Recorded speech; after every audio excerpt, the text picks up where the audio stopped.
Yuval, you are at the moment a kind of pop star of historians, and basically everywhere on the relevant panels and in TV and on various occasions in interviews, you are constantly asked about the future, about all the big questions that people are discussing.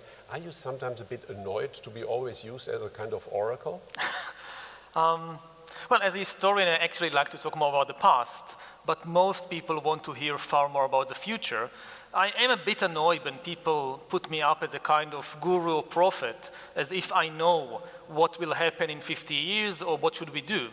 And it should be very obvious, nobody has any idea how the world would look like in 2050.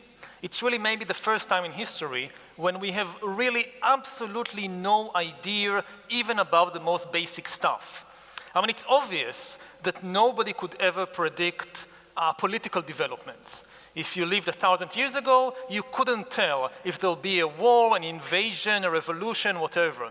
But what's happening now is that we have no idea even about the basic structure of the job market in 2050, or the basic structure of family, or about our own bodies. We don't know what life expectancy will be. Things like that.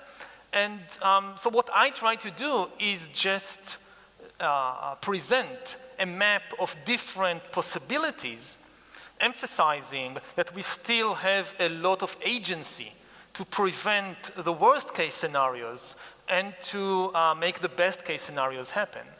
Is there actually a topic that you would like to speak about and nobody ever asked you? Not in particular. I mean, there are many things that interests me, but... Could you imagine to write a book about the past? I mean, a real history book only about a certain period of history, or is that basically you have found your USB and that's based on the experiences in history talking about the future? I wrote a couple of books that almost nobody read about the past. So just about the Middle Ages, or just about, the events in the 15th and 16th century. And maybe one day I'll again write something like this, but it seems unlikely at the moment. So what is your most underestimated book so far? No, I think it's a good thing that most people didn't read these books. I mean, they are interesting for a couple of professors, but I don't think that, there are so many important things that people should be reading about and discussing. If you have a choice between reading a new research on climate change and reading my book about special operations in the Middle Ages, go for the book on climate change. Yeah. You described a little bit also your motivation. You're dealing with a lot of topics that are very political. Do you have a political ambition in a way? Not in a party political sense, but in a broader sense? And how would that look like? In the broadest sense, yes, in the sense of trying to shape the public conversation. I don't think I have the answers to give people, in that sense, I have no political ambitions to tell people, do this or don't do that. But I do think that we need to change the public conversation and to focus it on other things than what get most of the attention at present. Yeah. I think humankind is now facing 3 major problems, which should be the 3 top items on the agenda of any country, of any election campaign. There are nuclear war, climate change, and technological disruption, especially the rise of AI and biotechnology. And when I see an election anywhere in the world, or a referendum like Brexit, or the election in the US, or whatever, and people just don't talk about these things, I'm alarmed. And I see my role as a public intellectual to try and steer the conversation in that direction. It's very fashionable these days to speak very negatively about politicians, to badmouth them. Among the leaders that you observe around the world, which leader impresses you the most at the moment? Who do you think is doing the best job dealing correctly or in the best possible way with the topics that are so super relevant from your perspective? I'll have to think about it. I don't really know. I didn't make an assessment of the different political figures, and really I don't have the expertise to make this kind of assessment. So there's nobody that spontaneously impresses you? No, again, I think that generally the standard of leadership of governments that we see today in much of the world is the best we ever had. Again, I'm a medievalist. Including Donald Trump. There are exceptions. But if you look at the government of the United States, what it is able to do, what it is able to provide the people, it's much, much better than we saw a century ago, 2 centuries ago. I think part of the problem of a lot of people in the world, and especially in the West, they don't realize how lucky they are. They have very little gratitude for what they and past generations have achieved. And this is why they are willing to risk it so carelessly. By following they have the feeling that the system is completely broken, all the politicians are liars, we need to destroy everything and start again. And this is just terrible. They just don't realize how much they stand to lose, and they don't realize how far they can fall down. Would you be able to put your view into one of the ideological baskets? Are you more leftist or conservative? How would you describe that? I think most of the ideological divisions we have inherited from the 20th century are not very relevant to the big issues of the 21st century. If you think, what is the difference between right and left, let's say Republicans and Democrats in the US, with regard to the rise of artificial intelligence? What's the difference, the basic policy difference between the Republican Party and the Democratic Party on AI? There is no difference. They just don't talk about these issues.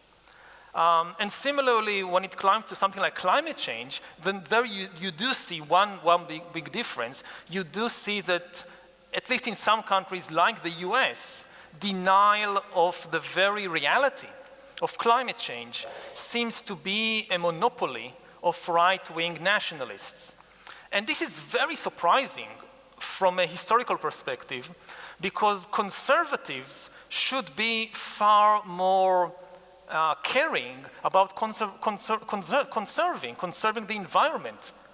And actually, in the first half of the 20th century, worrying about the environment and the forests and the animals, this was much more of a right-wing nationalist concern. I think my explanation is what's happening now in the world. We are facing such a huge crisis. It's a global crisis. It should be obvious to anybody that there is absolutely no national solution to climate change. You can't solve climate change by having this national policy or that national policy. Only global cooperation can work.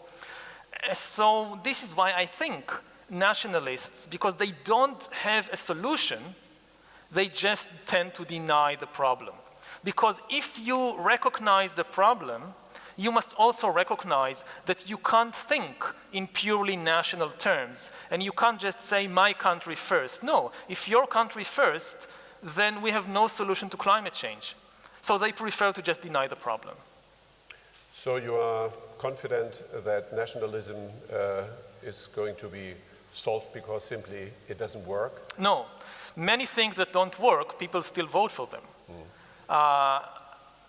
People don't always do the wise thing or the best thing for their own interests. This is true on the personal level. People often make terrible decisions about their own personal lives, and this is true on the collective level. How about free and open societies? How about democracy? Is it going to prevail?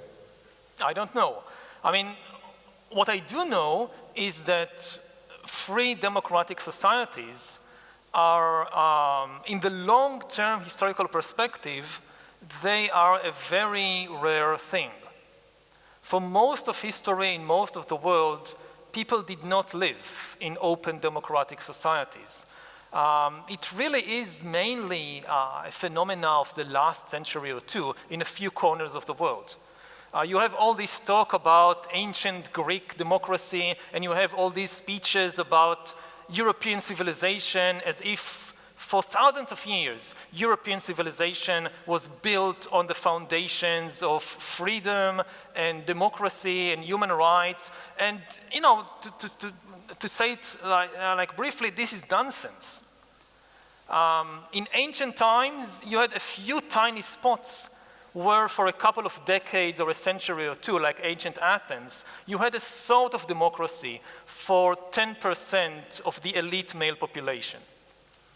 And then you had centuries and centuries of authoritarian regimes and oligarchies and empires and dictatorships and so forth. And then you have a century or a bit more that you have a few places with free democratic societies.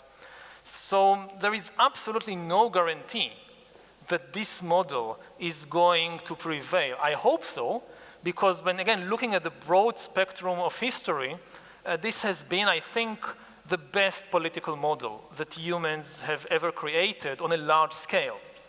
I agree, but at the moment, the, in a way, best run and most successful country and system is China.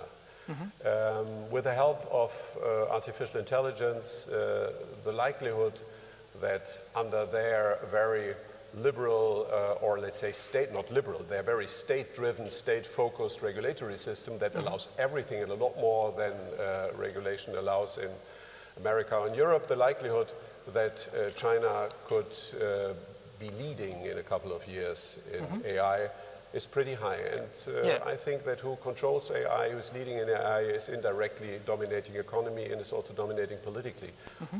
Do you think that there is a high likelihood that China is going to be the dominant player worldwide, and also with that implementing their system, their non-democratic system, to a number of democracies? Yeah, there is quite a high likelihood, not a certainty, but a likelihood that this will happen. I do think, like many other scholars today, and also politicians, that those who lead the world in AI are likely to lead the world in all economic and political terms. It could be a rerun of the Industrial Revolution of the 19th century, when you had a few countries, like first Britain, and then Germany and France and US and Japan, who led industrialization, and this place we are now in is a testimony to that. And these few countries then went on to conquer and dominate and exploit the entire world. And this is very likely to happen again on an even larger scale with AI and biotechnology in the 21st century. It may not be the same countries again. It may be different countries this time, like China. And the gap between those who master AI and biotechnology and those who are left behind is likely to be far, far bigger than the gap between those who mastered steam engines and those who didn't in the 19th century. Nevertheless, I don't think it's an inevitability. The research and development of AI can go in all kinds of directions.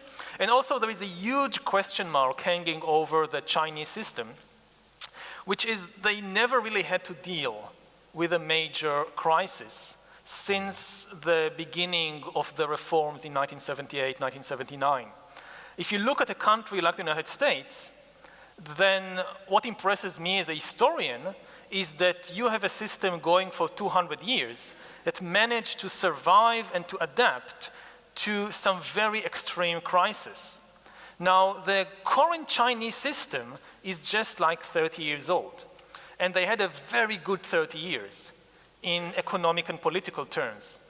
But what happens when they face the first major crisis? Either because the economy slows down, or because there is an ecological crisis that they cannot solve.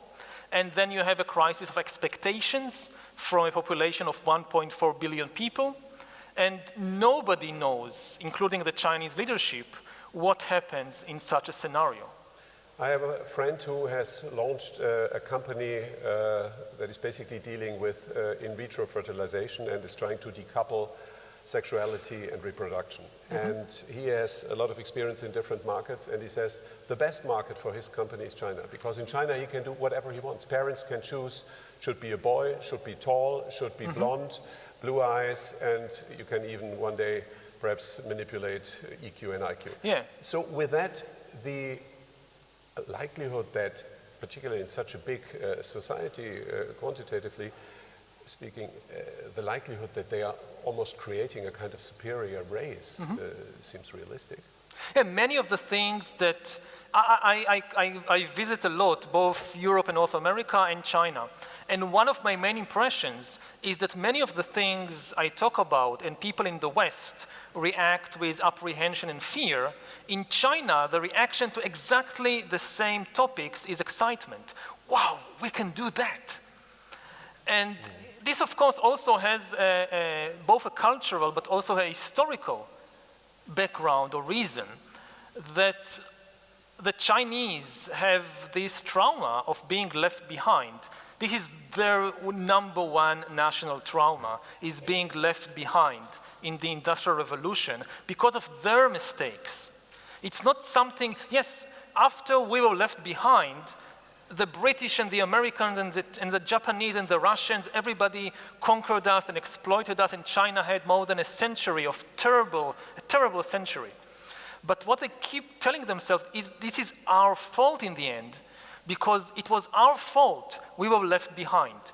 We didn't realize what was happening. We were complacent. And I have like this one-pointed mind. It will not happen again. The next big revolution, we will lead it. Whatever it takes, we will lead it. But then there is another underlying current in China, which people tend also to ignore, that they have another national trauma, which is the trauma of going fast too soon. The trauma of the 1950s and 60s. What happens when you just try to go too fast, too quickly? And this is a trauma, of course, that is hushed up. You can't talk about it. But a lot of people, including the people in power, they remember those years. And you know, when you talk to Americans, their view of technology, I often sense, is very naive, because they really had no trouble with technology. They had a wonderful 2 centuries with technology. Everything was perfect. But the Chinese experienced both sides of the coin. They know what it means to be left behind. They know what it means to rush forward too quickly. With regards to democracy, AI, and biotech, do you have any advice for Europe in order to catch up or to even compete with the big players, America and China, or is it a lost case? No, I don't think it's a lost case. It's a question of where you invest your resources. The EU is still an economic giant and a scientific giant. If it puts its mind to it, if the EU tells itself, okay, this is what we need to do, we need to be a leader in these fields, you have all the resources. I mean, if we had this now conference in Latin America or in Africa, there the situation is much, much worse. That they are really heading towards a repeat of the Industrial Revolution, of again being left behind. And for many countries, it's probably they've already missed the train. They don't have what it takes. But Europe is not in this situation. Europe it has a lot of problems in this respect.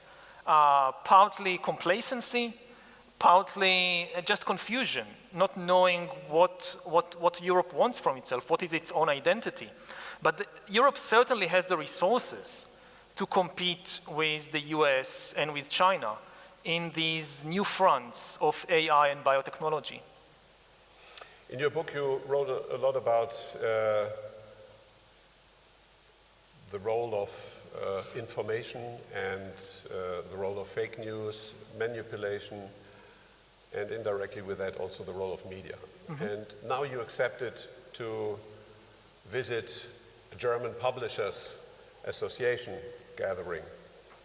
First of all, why did you accept, apart from the promotion for your book? And secondly, what is your advice to publishers in order to succeed in the digital world? You should have my husband here, not me. He's the publishing genius. I just know how to write books. So if you want good advice about how to succeed in the book business or the publishing business, invite him and not me.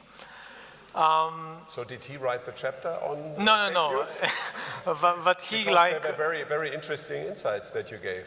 Yeah, I think and what it does to society. I mean, it has a big impact and plays a big role and can really change democracy and Yes. everything. Well, I think the issue of fake news, there was always fake news. I mean, fake news is old news. It was throughout history, long before Facebook and Twitter and so forth. Not everybody read it at the same time. The distribution is just so much Yeah, the faster and more distribution is different. And also, it's what happens now, it is united with a completely new ability. Disinformation and propaganda was always there. But what we have now, which is new, is the ability to hack human beings, to get inside your brain, to get to know you better than you know yourself, to get to know your weaknesses, and then tailor the fake news to your own weaknesses. The peddlers of fake news, they no longer work, you know, like carpet bombing, just the same news to everybody. It's precision-guided munition. They can tell, for example, that one person has already a bias against immigrants. So they will show that person a fake news story about a gang of immigrants raping local women. And because this person already have this weakness, it will be very easy for that person to believe this story. And it will also catch his attention. I mean, the battle is for attention. And then the neighbor of this person, they know she likes immigration, but she has a different bias. She has a bias against anybody who opposes immigration. She thinks anybody who opposes immigration must be a neo-Nazi or a complete racist. So they show her a different fake news story about a gang of neo-Nazis killing immigrants. And she will click on it and believe it. And then when these two people meet in the elevator, they can't have a discussion because their minds are poisoned. We now have a society in which people are spending sometimes hours every day poisoning themselves, just kind of feeding their hatred, their anger. And it's all because of the battle for attention. Because what the attention experts realized over the last couple of decades is that if you want to grab somebody's attention, the best buttons to press are hatred and fear and greed. So all you need to do is find out what this person already fears, and then you can feed him or her more. Isn't a recipe against fake news and its effects quality journalism and responsible independent publishing?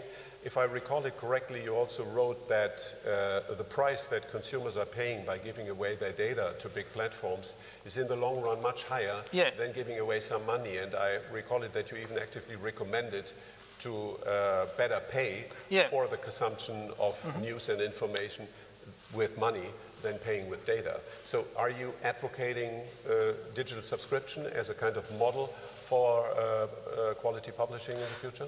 Certainly, but this is a model that should be adopted by the entire industry, also with the help of regulation, because if you just try to do it by yourself, you risk losing the battle for attention. The problem, the present model of the news industry is exciting news for free in exchange for your attention. The real deal is excitement for attention. And this is a terrible deal, because the truth doesn't play any part in this deal. What the customer gets is excitement, not truth. And what the peddlers of the fake news and all that, what they get is your attention, which they then sell for a lot of money. There is still money. A lot of money, they sell it to corporations or governments or political parties to get your attention. Now, ideally, we should switch to a different model of high-quality news that don't abuse your attention but cost you a lot of money. I mean, people, you know, we pay a lot of money to get quality food, and high-quality cars, why not pay good money to get high-quality news? This is a very strange thing that has happened. You will get applause for that, I knew. In your book, you referred to another very interesting aspect, and that is the role of Google in the whole advertising industry. And you described how in the first place they basically took away advertising from the publishers because they have the direct and the better tracked proposals for advertisers, and they take the content from the publishers without paying. By the way, that's something that we are fiercely fighting against at the moment in Brussels and elsewhere. So you described that, but you described it only as the first step. You said that basically destroys potentially publishing and gives Google a high market share in advertising. But the next step is that they are destroying the whole advertising industry because advertising is not needed. Could you explain that, I think, very, very interesting theory? Hey, it's very simple. I mean, at present, let's say Mercedes-Benz want to sell you a car, so they pay for advertising. But ultimately, Google wants to reach a point when they have so much information about the world and so much information about you that you can ask Google anything.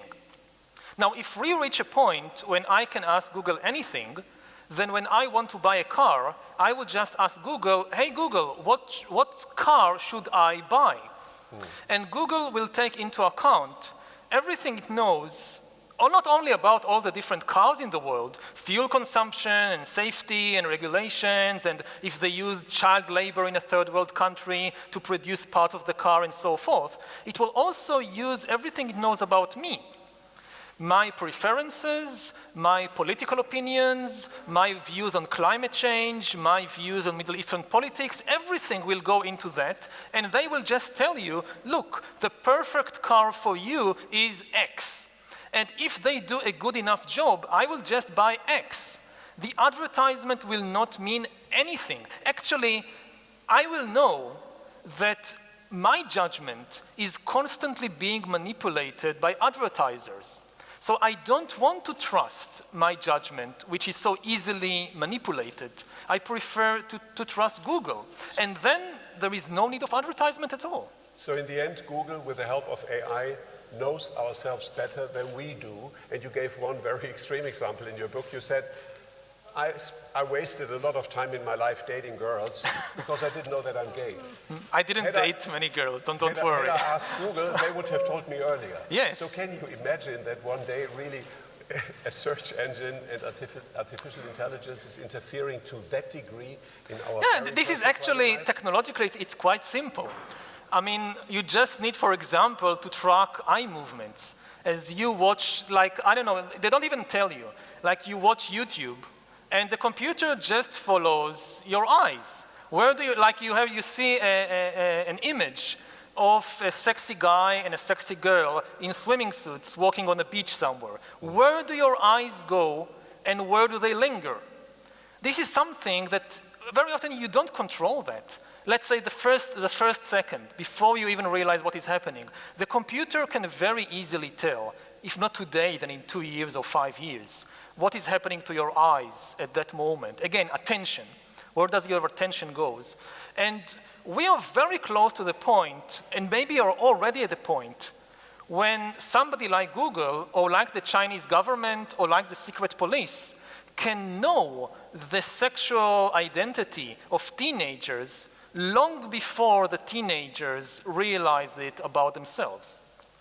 And the consequences can go in all kinds of directions. If you live in Iran, there is one consequence. If you live in the United States, then maybe Coca-Cola knows that, let's go back to advertisement. If Coca-Cola wants to sell me Coke, they should use the advertisement with the shirtless guy and not the advertisement with the girl in the bikini. Now, Coca-Cola knows that, let's say, and Pepsi doesn't know it. So Coke shows me an ad with a shirtless guy, Pepsi shows me an ad with a girl in a bikini. Next day, I go to the supermarket, I buy Coke and not Pepsi. I don't even know why. I don't need to know why. Only they need to know why. In your book, you also referred to the ethical conflicts that AI can create in the context of self-driving cars. So the decision that an algorithm has to make if there is a collision, do I rather go to collide, continue to collide with a wall, or do I collide with two people walking on the street? And then you suggested that Tesla has to launch two different cars, a Tesla egoist and a Tesla altruist. So I could ask you an unfair question. Would you rather buy the altruist or the egoist? Oh, the research on that has already been done. Almost everybody says that people should buy the Tesla altruist, but when people are asked about themselves, I would buy the egoist, that's for sure. You're an honest person. So, thank you very much for that. No, so this is why we need government regulation on that. If you leave it to the free market, the customer is always right, then you will get some very scary dystopian results. But given that ethical problem and the various regulatory issues around it, when do you think is self-driving mobility level 5, so fully automated driving, realistic? When will it be the new normal? You should ask an expert about that, but it depends on the country. In North Korea, tomorrow. I mean, I think personally that one of the first countries in the world which will just ban human drivers and will have only self-driving cars could be countries like North Korea, where you just need the approval of one person. Yeah.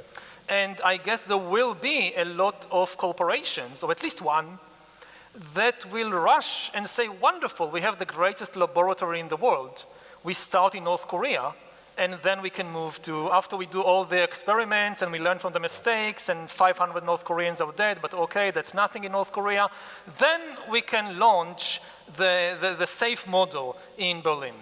It's, by the way, very interesting when Elon Musk was asked that question on a conference when self-driving mobility would be approved. He said that's not the question. The question is when is human driving going to be forbidden? Yeah, I agree. He also used the reference to elevators, where nobody could imagine 100 years ago that elevators could run without a lift boy. But the real serious question here is a system where both is allowed, human driving and automated driving. Isn't that creating even more conflicts than a system where you have only self-driving cars? There are big potential problems there, but again, the starting point of the discussion should be to realize that today, every year, 1.25 million people are killed in traffic accidents every year. That's twice the number of people that die from war, crime, and terrorism put together. And so to switch to self-driving vehicles, we will never reach perfect. We just need to be better than humans. And if the switch to self-driving vehicles means that the number of people being killed in traffic accidents go down to 500,000 a year, we saved 700,000 lives every year. So it's not going to be perfect, but there is a lot to be said for switching to self-driving vehicles. You said that you don't want to become a politician or that you have no political profile. Nevertheless, I have to ask you a political question or raise a political topic, because you know that the most heated topic these days in Germany and I think in the rest of Europe is the issue of migration. Yeah. And you wrote an impressive chapter on that book with a kind of clarity and coolness that nobody would dare to write about here in Germany. And then basically reduced it to three rules, the rules of successful migration, and I translated them myself, so perhaps inappropriately, but I just read it. First, the host country is hosting immigrants. Full stop, that's a fact. Second, in return, immigrants have to respect norms and values of the host country, even if it means to give up some of their traditional norms and values. Third, if migrants integrate appropriately, they become equal members of the host country, they become us. So, do you think that these three rules could be implemented in Germany and could solve the heated debate and could calm down political radicalization and strengthened left and right-wing parties, or does it remain a kind of punchline of a future-oriented historian? No, I don't. Theoretically, you can do anything. I mean, there is no. All identities that exist today in the world were formed through a historical process in which people from different backgrounds were amalgamated into a new identity. 1,000 years ago, even 200 years ago, there were no Germans in the sense that we have today. You had Bavarians and Saxons and Prussians and so forth, and quite often the animosity and hatred and violence, let's say between Catholics and Protestants, if you think about the 30 Years' War, was far, far worse than almost anything we see today. And the descendants of the people who butchered each other by the millions, now they don't care, you're a Catholic, you're a Protestant, you're a Bavarian, you're a Prussian, maybe there are a few jokes about it, but it's no longer a major issue, I think, in German politics, certainly not like in 1618. So you can integrate people. There is no, people often think about it in biological terms, like as if different human groups are like different animal species. And this is absolute nonsense. You cannot integrate chimpanzees and gorillas to form a single species. Just, biology doesn't allow it. Gorillas and chimpanzees cannot have children together. But with humans, it's possible. On the other side of the coin, I think it should be very clear, again, from a historical perspective, that if the majority of the local population is against immigration, it is usually a huge mistake on the part of the government to try to force large-scale immigration, because it just wouldn't work. You need the cooperation of the population in order for immigration to work. So if people refuse, even if you think they're making an ethical mistake, that they should agree, still, this is democracy.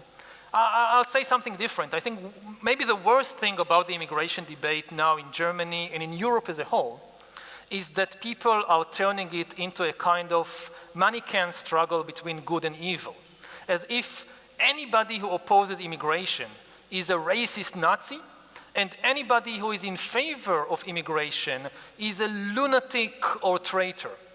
And I think that in the end, this is a debate between two legitimate views, which should be decided through the normal democratic process. This is what you have democracy for. But in Germany, there are additional sensitivities driven by the historic guilt and trauma that the Third Reich and the Holocaust created. So in a way, it is understandable that Germany is handling these things with a higher degree of emotions. Yeah, it's understandable, but it's wrong. But it's not necessarily constructive. Yeah. Israel integrated a couple of million Russians very successfully, but the big difference was that they all shared, first of all, the desire to become a member of the Israeli society and all its values. And a large part of that even shared this, the most widespread religion in Israel. So to which degree does cultural tradition and religion define certain limits for integration?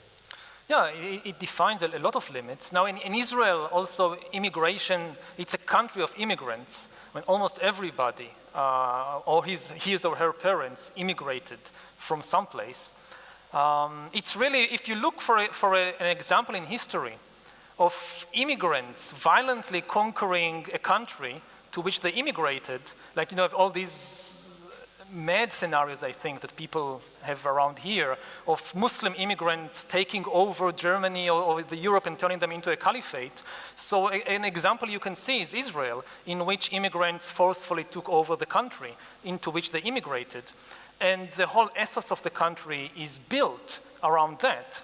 And the Russian Jews were accepted with open arms, generally, because Israel is in a struggle for survival, and they were seen in the end as more soldiers. Not necessarily literal soldiers, also literal soldiers in the army, but also more broadly, soldiers in the struggle for the survival of Israel. Now you have immigration coming from non-Jews, say from Africa, and the reaction of the Israeli population is completely different. Yeah. So the third point, if immigrants integrate appropriately, they become equal members of the host country, they become us.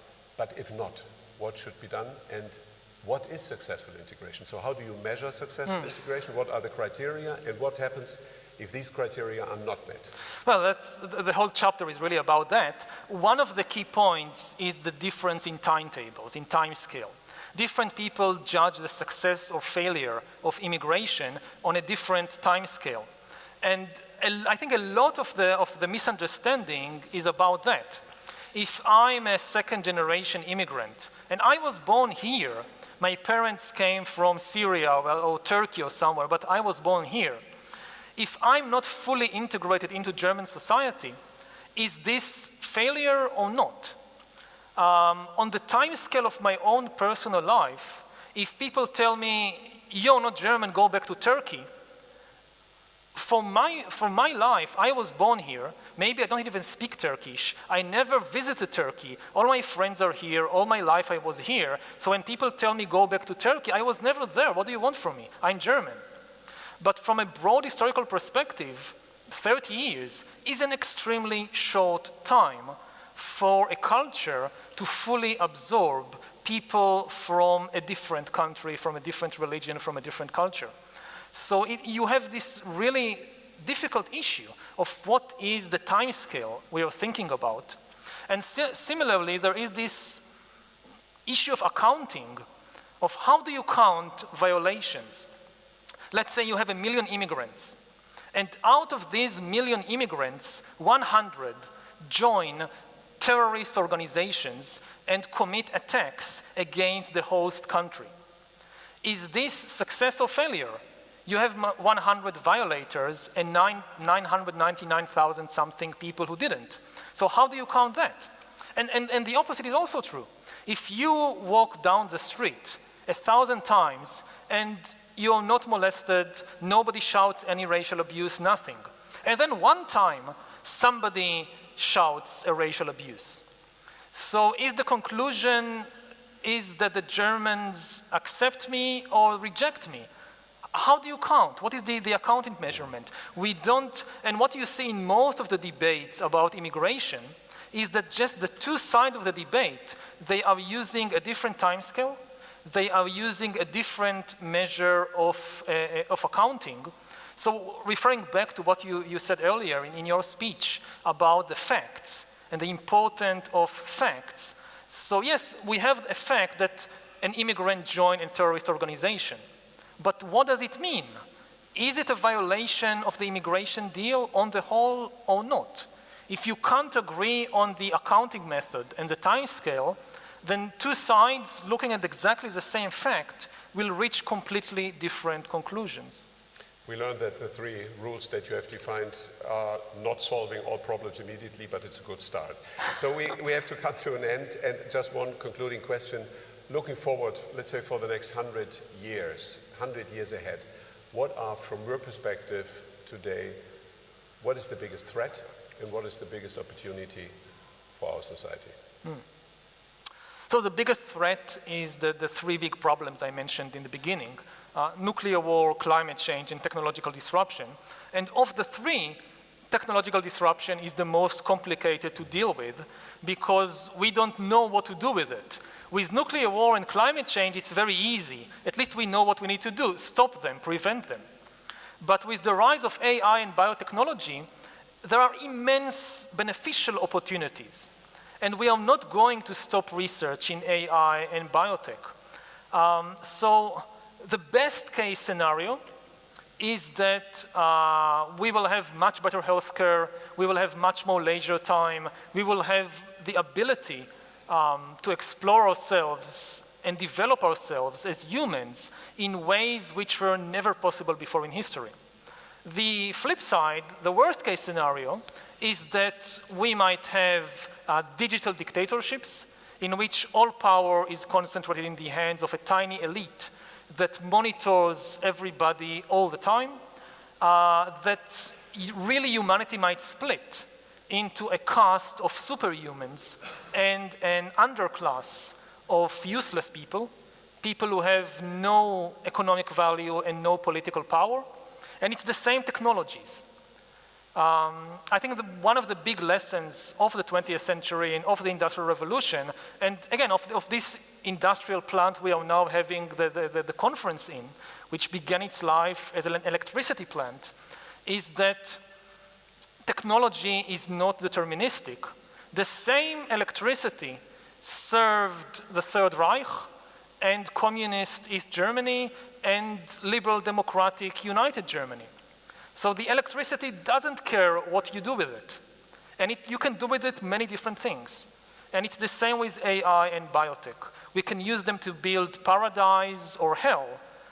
It's really up to us. Do you believe in singularity, that one day machines will take over human intelligence? Human intelligence, yes. Human consciousness, I'm far less certain about that. Okay, that's reassuring. Thank you very much. It was great talking Thank to you. Thank you.